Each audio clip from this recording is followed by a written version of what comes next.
अच्छा, तो इस क्लास के अंदर हम डिस्कस कर रहे हैं लोन पेमेंट के बारे में।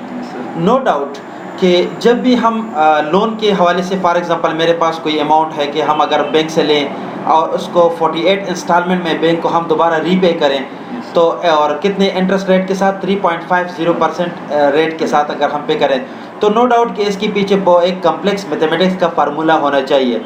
लेकिन यही काम हम एक्सेल के अंदर कैसे करेंगे, ये हम इस लेक्चर के अंदर, इस टॉपिक के अंदर डिस्कस करने वाले हैं। ठीक है, अब अगर हम इसके लिए फार्मूला ढूंढना चाहें, क्योंकि ये चीज़ हमारे फाइनेंस से रिलेटेड है, इसलिए अगर हम फार्मूला टेब के अंदर आकर फाइनेंशियल में देखें, तो यहाँ पर अगर आप इसको स्क्रॉल डाउन करें, तो ये जितने भी फार्मूले आपको नज़र आ रहे हैं, ये सारे फाइनेंस के हवाले से हैं। तो इसमें मेरे पास फॉर एग्जांपल एक फार्मूला है PMT के नाम से। तो PMT फार्मूला है जिसको हम लोन पेमेंट के लिए इस्तेमाल कर सकते हैं। अगर आप इस फार्मूले के बारे में मज़ीद डिटेल जानना चाहते हैं, तो आप इधर आकर टेल मी मोर पर क्लिक करेंगे। अगर आपके पास इंटरनेट मौजूद है तो इसके बारे में आपको डिटेल से बताएगा कि PMT फार्मूला क्या है, इसके कंपोनेंट्स क्या है, इसका क्या फंक्शंस हैं। ठीक है।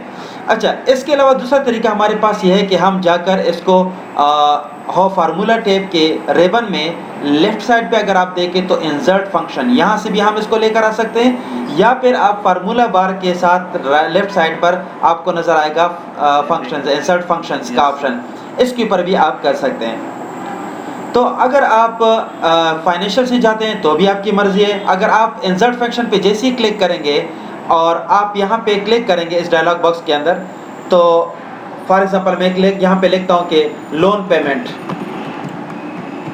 ये तरीका मुझे इसलिए भी पसंद है कि इसके अंदर आपको बाकायदा गाइडलाइन मिलती रहती है।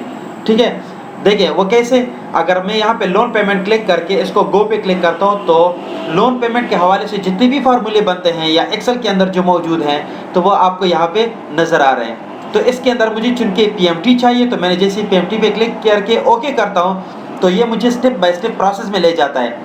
इसकी ये खासियत अच्छी है इस फंक्शन की। तो आप कोशिश करें कि इंसर्ट फंक्शन के तरीके से आएंगे तो आपको थोड़ा सा साथ साथ में गाइडलाइन भी मिलता जाएगा। वो कैसे, फॉर एग्जांपल मैंने PMT पे क्लिक किया, उसके बाद आप ओके क्लिक करें।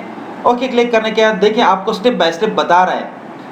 वरना आप ये भी कर सकते हैं कि आप यहाँ सेल में क्लिक करके equal to PMT parenthesis start और आप फार्मूला टाइप करते जाएं, लेकिन उसमें आपको थोड़ा सा याद करना भी पड़ेगा, थोड़ा सा आइडिया आपको खुद जनरेट करना पड़ेगा।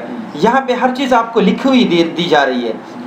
फॉर एग्जांपल पहले सेल के अंदर वो आपसे मांग रहे हैं कि आपका रेट क्या है, रेट ऑफ इंटरेस्ट क्या है।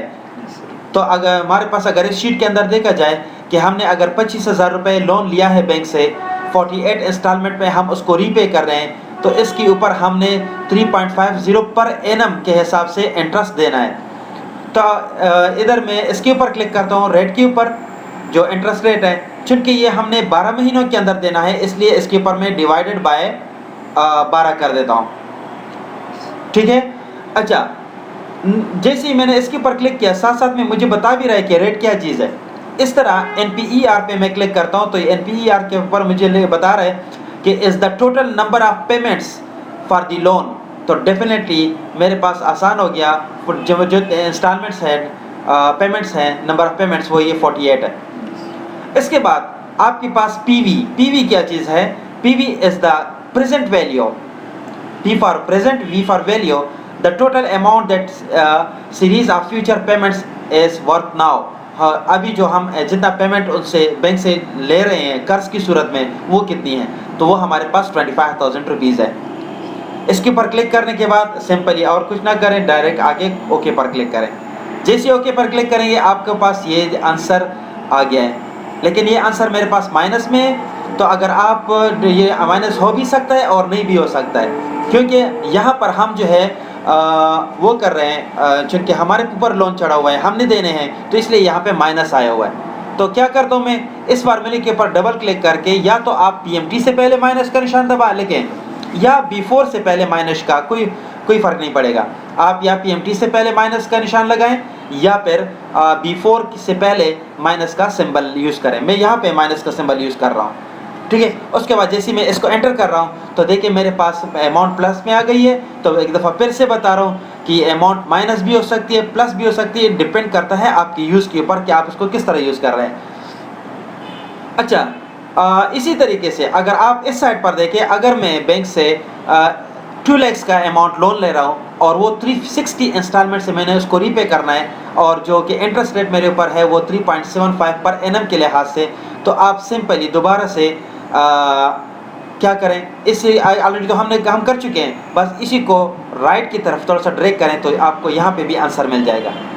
अच्छा, एक चीज़ का ख्याल रखें कि अगर मेरे पास यहाँ पे 3.50 है, आपको याद है कि मैंने इसको 12 पे तकसीम किया था। आप इसको, अगर आपके जो इंटरेस्ट रेट है वो 6 मंथ पे है तो आप 6 पर डिवाइड करें, अगर आप क्वार्टरली है तो आप 4 पे डिवाइड करें। आपने पहले देखा कि मैंने इसको 12 पे तकसीम किया था, आप इसको 4 या 6 या वटेवर आप इसको तकसीम कर सकते हैं। तो टोटल अमाउंट पे करूँगा इक्वल टू ये अमाउंट मल्टीप्लाइड बाय 48 इंस्टॉलमेंट में, तो मेरे पास टोटल अमाउंट कितनी बनती है, 26,827 रुपीज़।